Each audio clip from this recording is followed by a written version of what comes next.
बहुत अच्छा लगेगा कि यहाँ सीखी हुई बातें आप घर में कहें, बच्चों को कहें, परिवार को कहें, पति को कहें, पत्नी को कहें, भाई बहन जितने लोग हैं उनको धीरे छोटी छोटी, लेकिन ज्ञान बघारने के लिए नहीं, ये नहीं देखो हमको कितना आता है, ये समझाने के लिए नहीं, इसलिए ताकि सबके जीवन में बदलाव आए।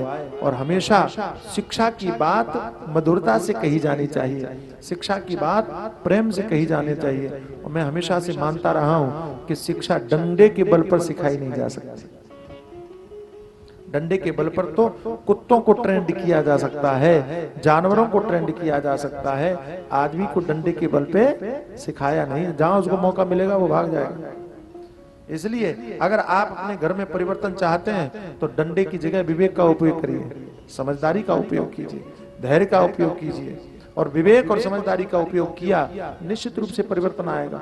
और न आए परिवर्तन, मैं ऐसा मानता हूं कि अगर आपने दूसरे को डंडा नहीं मारा घर में और उसमें बदलाव नहीं आया तो कम से कम आप तो नहीं बिगड़ोगे। तो मालूम पड़ा उनको सुधारने के चक्कर में हम और बिगड़ गए। एक बाबा हुए, बड़े प्रसिद्ध महात्मा हुए, उड़िया बाबा के नाम से, वृंदावन के संत, बहुत अच्छे।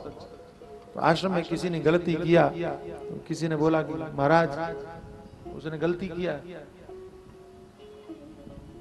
उड़िया बाबा ने प्रवचन में कह दिया होगा कि ऐसा नहीं करना चाहिए। तो जिसने शिकायत किया उसने कहा उसने गलती किया, आप कुछ बोले नहीं?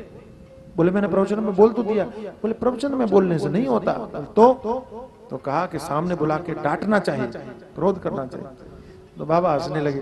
बाबा ने कहा तुम क्या चाहते हो, उनको सुधारने के लिए मैं खुद बिगड़ जाऊं, मैं खुद क्रोध करूं? ठीक नहीं। घरों में थोड़ा सा बच्चों को संस्कार देने के लिए आपको क्रोध करना बनता है, जरूर कीजिए, लेकिन कैसा क्रोध कीजिए ये ध्यान रखिए। क्रोध वैसा हो जिसमें खुद न जलो।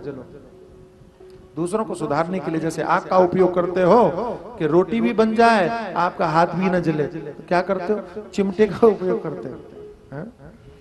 ऐसे ही बच्चों को सुधारने के लिए क्रोध का उपयोग तो हो, लेकिन वो खुद जले आए, ऐसा क्रोध नहीं करना चाहिए। कृष्णचंद्र भगवान की जय।